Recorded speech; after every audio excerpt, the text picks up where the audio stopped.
Hoy conversamos con Lucas Bruno, autor del relato La primera novia que podéis escuchar en Vivir del Cuento. Charlamos sobre El Hobbit y El Quijote, sobre ser escritor o ser un muchacho que escribe, sobre el silencio durante el proceso creativo, sobre los hilos conductores, sobre la cultura del cuento en América Latina y sobre el miedo a que las historias se agoten. Soy Robert Sendra y os doy la bienvenida a Vivir del Cuento.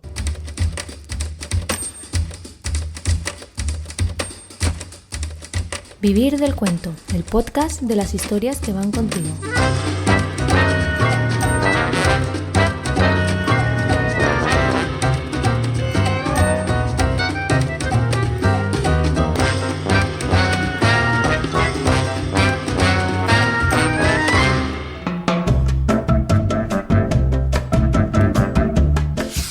¿Cuándo supiste que querías ser escritor? ¿Cuándo uno es escritor? ¿Soy escritor? ¿O simplemente me gusta escribir y mejorar lo que escribo? Para mí, y no es por boicotearte la pregunta, pero es cuando me di cuenta que quería escribir. Mi primer libro, yo tenía 12 años más o menos. Terminé de leer El Hobbit, me acuerdo perfectamente. Dije, esto está buenísimo. Qué lindo sería escribir una historia completa, coherente, y llevar al lector a un mundo nuevo y atractivo y que salga de mi cabeza. ¿Qué querrías ser de mayor aparte de escritor? Yo siempre de niño quería ser pintor, hasta que hice mis primeros dibujos y no correspondían a nada en la realidad y a nada de lo que yo quería que se plasmara. Entonces me gustaría saber pintar o aprender a pintar o dibujar. Me parece un arte muy, muy, muy lindo. Y si no, terminar de aprender a tocar el piano. ¿Cuál es tu principal manía a la hora de escribir? Mira, cuando una idea te atrapa realmente, creo que nada impide que esa idea sea escrita. Dicho esto, me parece que el silencio es lo mejor. Cuando aparece una idea clara, distinta y explota, hay que escucharla completa. Y para mí lo mejor sería el silencio. Cuando escribo, prefiero estar en silencio. ¿Qué personaje real o de ficción te gustaría ser por un día? El Quijote. Y creo que ni hace falta responder por qué. Es muy divertido el Quijote. Es magnánimo, es caballero, es sabio, es divertido. Y además es una genialidad. ¿Qué cuento o novela recomendarías a un amigo para que se enamorara de la literatura? Para que alguien empiece a amar la literatura, creo que Fahrenheit es lo más acertado. Para que se enamore de la literatura, porque habla justamente de eso, del amor a la literatura, además de la perfecta narración, de las imágenes, de cómo está dicho, de Bradbury, de lo mejor que pasó por esta vida. Pero ¿Qué refrán te parece más útil para aplicar en tu día a día? hay una frase bíblica, que está en el Antiguo Testamento, que es vanidad de vanidades, que está en el libro del Eclesiastés, del Coelet. Que representa eso, darle importancia a lo que tiene importancia. Es mucho más profundo, pero para abreviarlo y no cansarte con tanta filosofía, pero creo que es una especie de estoicismo, pero sublimado, ¿no? ¿Dónde se te ocurren las mejores ideas para escribir? Me parece que lo mejor es cuando veo a la gente que me rodea y que me cuenta sus experiencias, y por ahí son de lo más triviales, por ahí son de lo más insignificantes, pero de dónde se me ocurren desde del sentimiento con el que me lo cuentan y cómo me impacta a mí, ¿no? A veces me afecta más a mí lo que me cuentan que cómo le afectó al que me lo contó. ¿Cómo vives del cuento? Cualquier cosa, cualquier suceso, si es humano, me parece que es mejor y más completo. Se puede traducir en literatura si se lo mira con ciertos ojos, y hay que estar atento. Hay que escuchar, hay que mirar, hay que interactuar con las personas. Y eso me parece que es vivir del cuento. Y todo es contable. Todo es contable si se lo trata bien.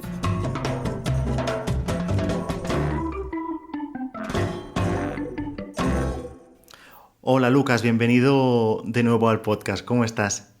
Bien, muy bien, muy bien. Gracias por esta invitación.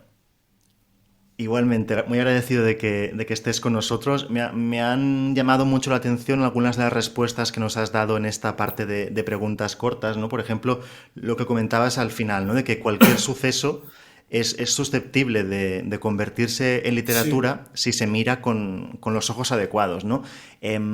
¿Cómo crees que, como autor, ¿no? ¿Cómo crees que se puede trabajar esta mirada? Supongo que no nacemos, o sí que nacemos con mirada literaria, pero hay que trabajarla, ¿no? ¿Cómo crees que se trabaja y cómo lo haces tú? Con lectura, sin duda. Con lectura y con lectura buena. Eh, ¿Cómo te das cuenta qué lectura es buena? Para mí la lectura buena es la que tiene como dos partes muy muy fuertes. Una que es la de tener la lectura. Cuando estás leyendo algo, sí, y te quedas. Y no puedes seguir hasta que eso no te termine de impactar. Eso por un lado. El segundo, que te inspira a escribir. Tengo un amigo que entrevistaste, se llama Miguel Rupérez, que a mí me gusta mucho cómo escribe. Hablando un día, dijimos, le recomendé un cuento, o él a mí, no me acuerdo. Y eso nos llevó a otra lectura. Empezó a leer Lovecraft. No sé si se pronuncia así, supongo que sí. Me dice, ¿sabes qué me pasó? Todo entusiasmado. ¿Sabes qué me pasó? No pude terminar ni el primer cuento y ya me puse a escribir. Esa es la buena lectura. Esa es la buena lectura. La que te inspira, la que te despierta. Hay un escritor, filólogo, un capo, un grosso español, uno de ustedes, Damaso Alonso, Ujú. que dice que dice eso. Se me olvidaron las palabras exactas. Eh, que la obra poética, él habla en un tratado de obra poética, pero que se aplica a la obra literaria total, tiene ese poder de despertar lo auténticamente humano, la memoria, la voluntad y la inteligencia. Si una obra poética, una obra literaria despierta eso, eso es la buena literatura. Ujú. Aunque bueno, si te puede gustar leer y no escribir, y quizás esa misma historia a un escritor le anima a escribir y a un lector simplemente le conmueve de otra forma, aunque no tenga necesidad de escribir, ¿no? La obra funciona, empieza a funcionar, empieza a ser operante cuando la lee alguien. Aunque Ujú. sea alguien no quiera escribir o no quiera o producir algo con eso. Pero la obra poética tiene dos caras, la del lector y la del autor, ciertamente. Sí. Sí, sí, sí. Ujú. Y otro tema que me ha llamado la atención de tus respuestas es a la primera pregunta, ¿no? De cuándo supiste que querías ser escritor y te preguntabas a ti mismo, ¿soy escritor? Entonces, de ahí me surgen dos preguntas. Primero, para ti, ¿qué es ser escritor? Y la segunda, si no estás seguro de si eres escritor, entonces plantéame otra definición de ti mismo. ¿Cómo te consideras? ¿Qué te consideras? Eh,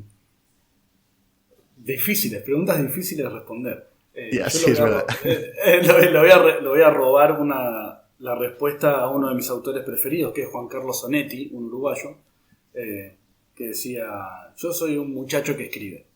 Un muchacho que ganó el Cervantes, ¿no? Pero que dijo así, soy un muchacho que escribe.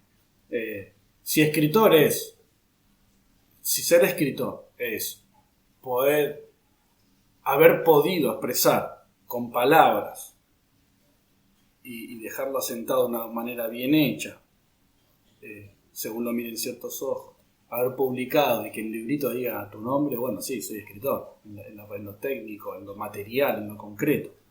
Pero yo creo que el escritor, como el mismo espíritu artístico, creo que ni siquiera podría ser tan definido. O sea, ¿quién dice, no, yo soy poeta?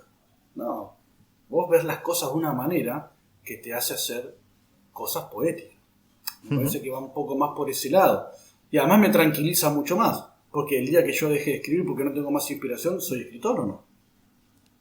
El día que yo diga, listo, hasta acá, no escribo nada mejor que esto. Listo, ese día dejo de ser escritor, no creo. Yo voy a Ya. seguir afectándome con las cosas de la misma manera. O al menos eso espero, porque lo disfruto mucho. Ujú. ¿Y tienes miedo de que llegue ese día? ¿Crees que puede llegar un día así realmente en el que Tengo digas, un, ostras, pues se ha agotado el flujo, se ha agotado? tengo un miedo absoluto a ese día. Tremendo, claro que sí. Claro que sí. Ya. Es que incluso me agarro un miedo por anticipado. Si a partir de ahora no escribo más, como que... O sea, ni siquiera Ya, haber ya, ya. tenido esa obra buena. Ya, ya, ya, sí. Sí, y también da miedo que se acabe convirtiendo en una profecía autocumplida, ¿no? Que por Sí, el hecho de no. pensarlo estés provocando. Ni lo pienso. Esa pregunta ni me la pienso, ni me la planteo. Muy bien, Lucas. Aparte de escribir, no diré escritor por si acaso, pero aparte de escribir, ¿a qué te dedicas? Bueno, ahora estoy dando talleres literarios, de narrativa breve, casualmente, de cuentos. Ujú, Hasta hace muy poquito trabajaba con mi familia, tienen, ahora yo ya no estoy más, una empresa de material de construcción y trabajaba con mis dos hermanos, con mi padre, un ambiente laboral lindísimo, la verdad que nos llevamos muy bien, estaba muy bueno. Y, y de a poquito empecé a desligarme de eso para esto. A mí me marcó mucho una carta que escribió Rilke, Rainer María Rilke, que le dice a su alumno, no sé qué era, su conocido, dice, si vos realmente te das cuenta que estás llamado a esto, bueno, cargar con esa responsabilidad y, y hacerte cargo en tu vida de esto. Yo le dije, qué exagerado. Y de a poco me fui dando cuenta que era por ahí, que ese era el camino. Entonces de a poquito me estoy armando con mis talleres literarios que están dando frutos muy lindos. De gente que ni siquiera quiere publicar, simplemente escribir mejor. Y ujú. noto que tiene un dinamismo interesante y con provecho. Y a eso me dedico ahora, a mis talleres. Y a escribir Ujú. cuando puedo. Sí, pues qué bien, la verdad, y qué valiente, ¿no? También eso, ¿no? De hacerte cargo de esa responsabilidad. Está muy bien, sí. Sí, sí. Muy bien. ¿Tú dirías que podemos conocer el carácter de un autor a través de sus relatos? Sí. Sí, y te digo más, podemos conocer hasta sus contradicciones internas, que de hecho yo lo hago muchas veces, cuando no estoy muy seguro o cuando no me la quiero jugar tanto, eso ya es más de cobarde, eh, pongo las cosas contrarias que pienso en personajes distintos, en el mismo cuento. Hay uno muy Ujú, lindo, que a mí me gusta mucho, que se llama 2x4, que habla del tango, eh, y se encuentran dos tangueros muy importantes, y uno le dice, no, el tango es esto, el tango es la calle, es la avenida Corrientes, es Buenos Aires, las luces. Dice, no, y el otro dice, no, el tango es de todos. Y entonces yo no sé, no estoy tan seguro de si el tango es de todos. Para mí es del que nació en la avenida Corrientes en el año 30. Y no, yo escucho tango hoy y me divierto y me lo disfruto y me gusta. Y alguien en el norte de Argentina, a 1200 kilómetros de la avenida Corrientes, también puede gustarle el tango. Pero yo lo conocí a mi abuelo, hombre del tango, y decía, este no tiene nada que ver con un cordobés, con un jujeño. Y no, y puede que sí, puede que no lo sé. Entonces, si no estoy seguro, pongo dos personajes que digan lo contrario. Pero ujú. sí, volviendo a tu Y, pregunta, para que no se pierda el oyente, yo creo que sí, se puede conocer al autor por sus escritos, ciertamente. Sí. ujú. Y, y en este caso, entonces, si les preguntáramos a tus relatos, ¿qué nos dirían de ti? Aparte de estas contradicciones, ¿qué nos dirían de ti tus relatos? ¿Cómo te describirías tú a través de tus relatos? Nada, que lean mis libros, no voy a responder esto. Eh, que no sé, que soy sensible, por ahí, tirando a la melancolía o a lo más a lo nostálgico en realidad, con un profundo sentido religioso de las cosas, no necesariamente religioso práctico, sino con una conciencia de lo eterno, con una conciencia de que nuestra vida trasciende y el dejar una huella es importante y que al mismo tiempo se puede jugar con la literatura, pero sin perder de vista eso, porque también los que escribimos y los que queremos mejorar el mundo, si querés, para exagerar con la literatura, tenemos que tener esa conciencia de que otro te va a leer, otro va a ser tocado por lo que decís, y eso tiene que dejar una huella que para mí tiene un eco eterno, y eso es muy interesante, y es un camino muy lindo de transitar, que no es fácil. Uh-huh. Cuentos para leer ayer fue el primer libro que publicaste. Sí. Fue, si no tengo mal entendido, en el año 2020. Sí. Y tú desde los 12 años me has comentado antes que, bueno, supiste que esto de escribir te llamaba la atención. Entonces, Sí. claro, me imagino que durante muchos años el acto de escribir ha sido algo más bien íntimo o en círculos muy pequeños y en el año 2020 lo haces extensivo, compartes esto con, bueno, potencialmente con todo el mundo, ¿no? Ese Sí. paso, ese salto, ¿cómo lo afrontaste? ¿Qué supuso para ti? Fue muy lindo. De hecho, me encanta la pregunta porque el título Cuentos para leer ayer se me ocurrió a los 13. Ostras, qué fuerte. Estaba en el colegio y mi primera profesora de literatura antes de Patricia, que a la que le dediqué la primera novia, estuvo Beatriz. Y Beatriz me sentaba a escribir en las horas de clase. Entonces yo dije, me acuerdo perfectamente ese día. Dije, yo un día voy a escribir un libro de cuentos, un libro de cuentos, pero no sé cuándo, ese día no sé cuándo es. Sé que es en un futuro y lo supongo lejano. Cuando yo tenga ese libro en mis manos, voy a decir, este libro tendría que haber escrito ayer. Este es el libro que yo pensaba a mis 12, a mis 13. Y cuando lo tuve dije, esto es. Una alegría inmensa. Digo, bueno, estos cuentos fueron escritos ayer y por lo tanto para leer ayer. Me encanta la pregunta. Diste exactamente donde está la esencia de esa actividad literaria. Y entonces, este primer libro, de alguna forma, fue escrito durante 20 años, en el fondo.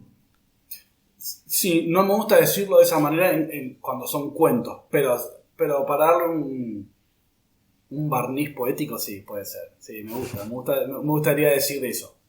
Al ser cuentos, el cuento es mucho más explosivo y son cuentos más cortos que los últimos 2 libros. Entonces, no puedo decir que tuve 20 años escribiendo un libro porque no fue así. De hecho, hubo un lapso muy largo sin escribir nada. Pero sí, que empezó ahí, ciertamente. Uh-huh. Sí, sí.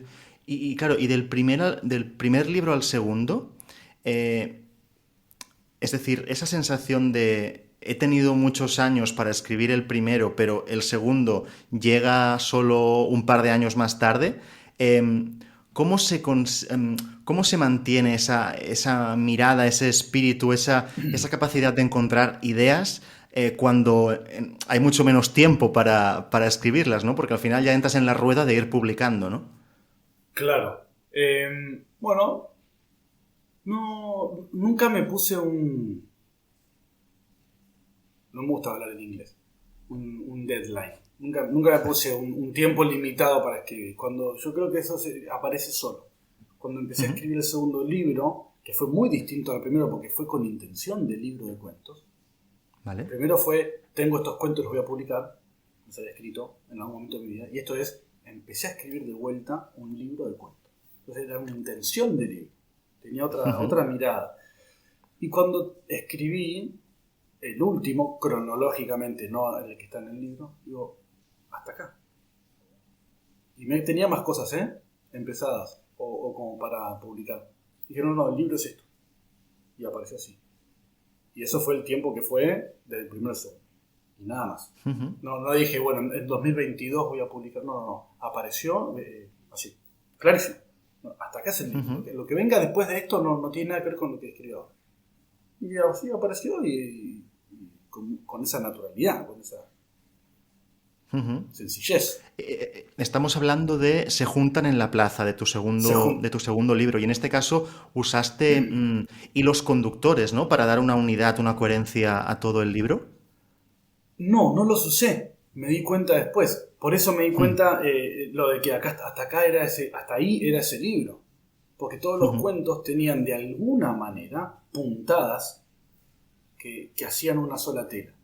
con historias sumamente distintas, que hay cuentos fantásticos, cuentos tristes, cuentos alegres, no tienen, en ese sentido, en cuanto a los temas que tratan son muy distintos. Ahora, hay un sentimiento, una emoción que subyace, que la encontré después, yo me di cuenta después, cuando terminé el último, loco, esto tiene este parecido, esta conexión, esta puntada, como me gusta decirlo a mí, que están con el mismo hilo. Y de ahí me di cuenta que hasta ahí eso era el libro, y nada más que eso.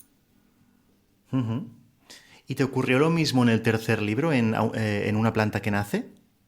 No, el tercer libro es, a mí me gusta decirle las esquirlas de los disparos de la novela. Yo estaba escribiendo una novela, no quería Uh-huh. publicar otro cuento de libros antes de la novela. La novela sí fue mucho más largo el proceso, tanto de su génesis a su producción y a su culminación.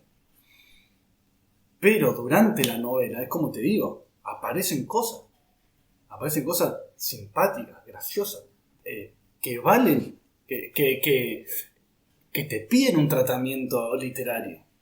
Entonces yo las escribía pensando que eran parte de la novela, y lo terminaba y esto no tiene nada que ver, no tiene el alma de la novela. Y se transformaba en un cuento. Entonces los iba guardando, no lo quería publicar, no quería publicar un nuevo libro de cuentos. O sea, sí, pero no inmediatamente. Y escribiendo la novela me encontré con 11 cuentos, que son Una planta que nace. Wow. Es muy divertido, es muy simpática la génesis de Una planta que nace. Muy, muy divertido. ¿Y crees que llegará el día en el que publiques una novela y no se te escape en ramificaciones de cuento? No. No creo. O sea, eso siempre sucede. Lo mismo con cuando uno está leyendo. Uno puede estar leyendo una novela súper interesante, densa, que lo atrapa a uno y de repente te lees un cuento. Porque es así, un cuento corto que te inspira otras cosas, porque no tenés tiempo para, no sé, estás en un consultorio médico, en vez de llevarte un libraco de 300 páginas, te llevas un libro de 100 que tiene 5 cuentos y te lees un cuento en vez de seguir la novela. Pasa lo mismo supongo que pasa lo mismo con la escritura. A mí me pasa así. Uh-huh. Y también te quería comentar que me gustan muchísimo las portadas de tus libros. No sé cómo las eliges, con qué criterio, cómo ha sido esto. Ahí está, no sé si esto se va a ver en público, acá está, este es un cuadro, este es Cuentos para el Ayer, este se juntan en la plaza, los tengo acá, son dos cuadros que los hizo una amiga mía, que es la esposa de uno de mis mejores amigos, que nació todo como, digo, Sofi, ¿me querés pintar la tapa del libro? Dice, no, ella pinta muy bien, evidentemente, mira lo que son esos cuadros. Sí. Me dice, no, estás loco, vos, dale, así. Y me hizo 2 tapas espectaculares. Y para el tercero ella no llegaba con los tiempos y de todas maneras a mí se me había ocurrido la tapa de Una planta que nace, que es por este cuento que se llama así, Una planta que nace. La tapa es una foto mía, una foto que yo tomé. Estuve 1 hora más o menos en la terraza de mi abuela, a la que da un plátano. Y había en un otoño y estaba lleno de hojas de plátano. Entonces fui buscando las que yo quería porque hay un color en particular, hay muchos colores en la caída del otoño. Y las fui juntando una por una, le saqué la foto y eso terminó siendo la tapa. Tengo por ahí, si querés, si me das un segundo te lo muestro. Lo voy a buscar. Sí, vale, perfecto.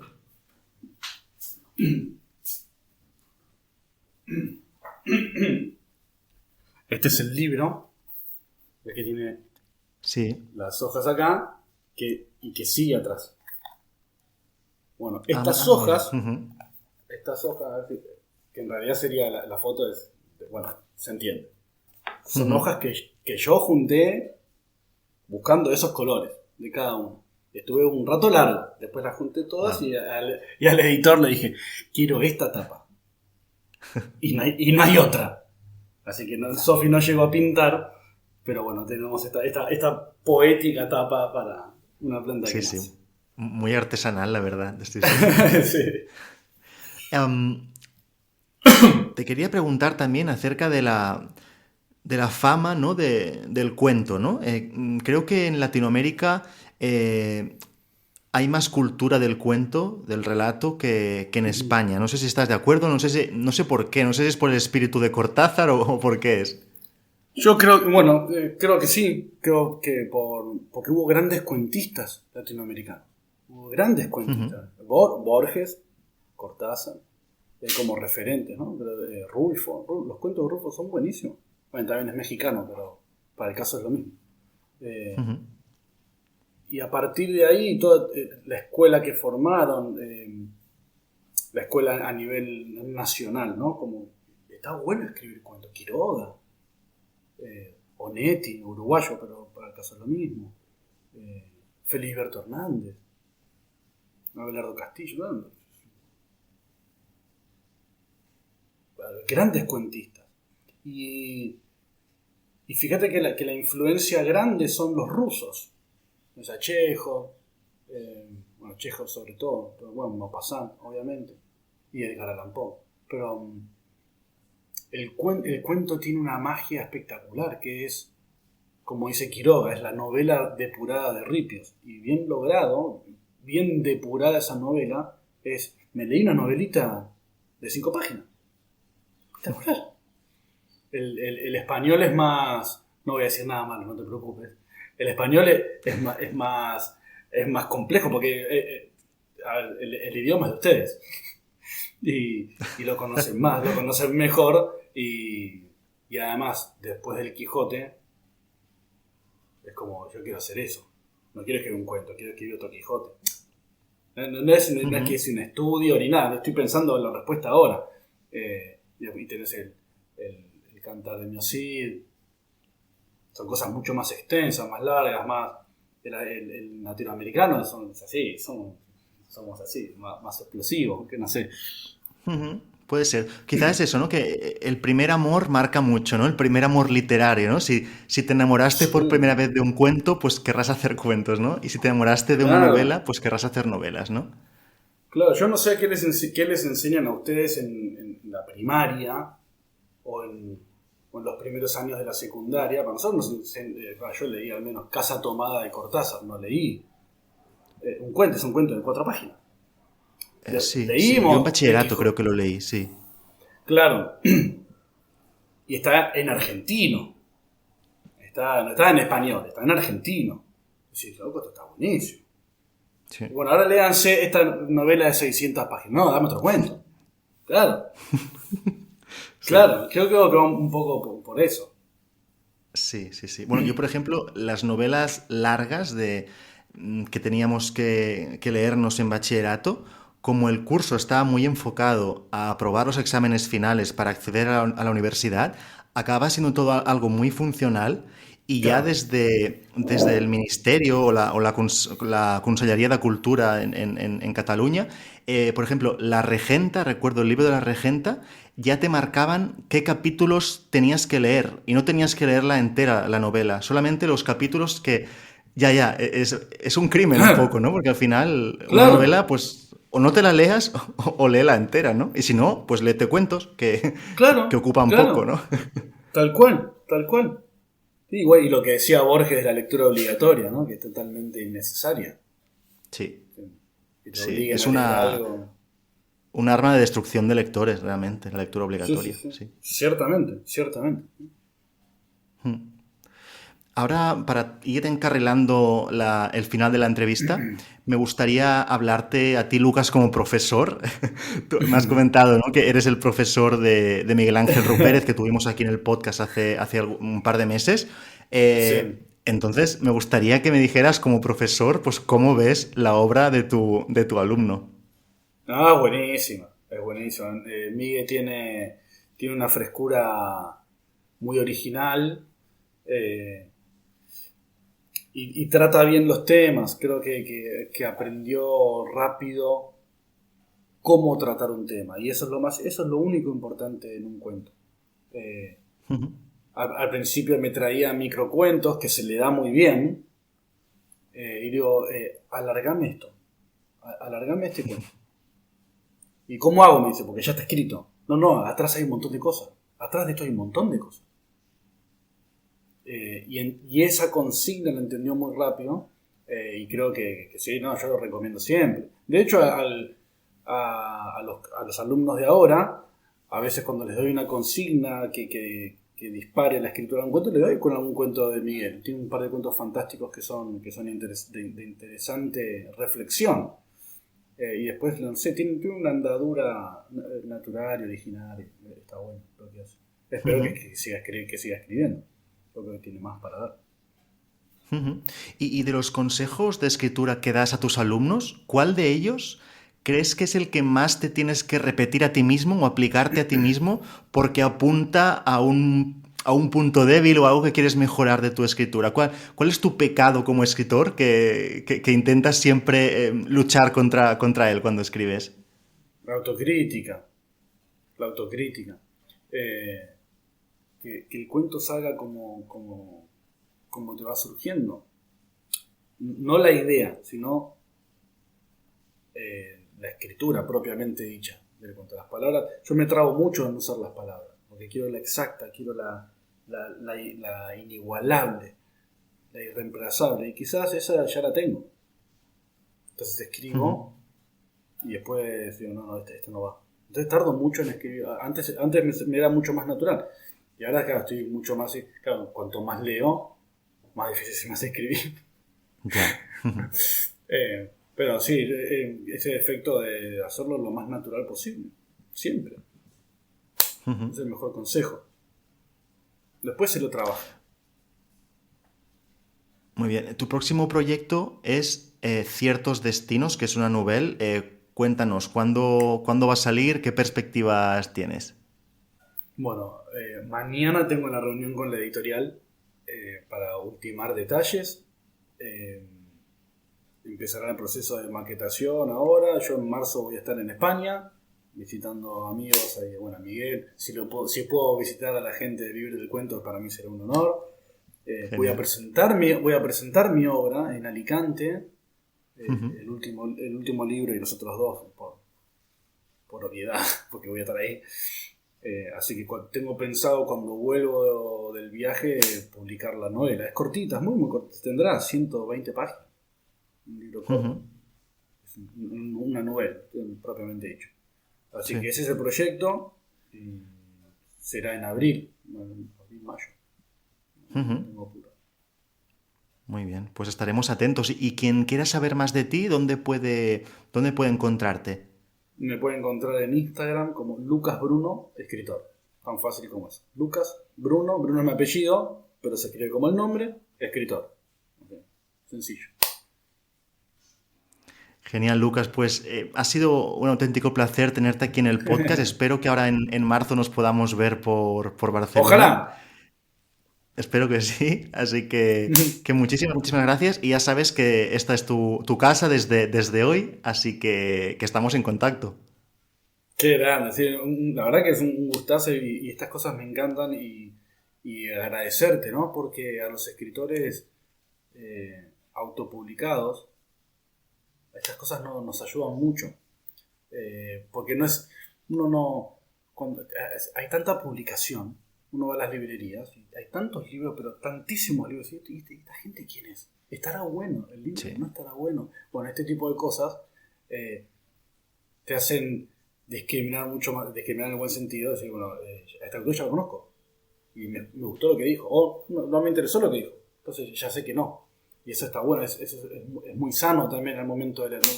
Uno no compra un libro porque sí. Totalmente. Sí, este punto de prescripción y también de aproximación a un autor que al final una estantería no te da esa aproximación, ¿no? Y un podcast, pues sí. Exactamente. Así que agradecidísimo por esta oportunidad, por este espacio. Además, fue súper amena la charla, por supuesto. Sí, la verdad que me lo he pasado muy bien. Así que bueno, que acabes de pasar un buen verano. Se me hace extraño decirlo en febrero en España, pero bueno, que nos vemos en Barcelona. Sí. Hay que arreglar. Dale, por supuesto. Será un gusto. Hasta aquí el episodio de hoy. Si la entrevista con Lucas Bruno te ha gustado, te invito a comentarla en iVoox o Spotify y a dejarnos 5 estrellas en tu plataforma de podcast para que más personas puedan disfrutar de nuestras historias.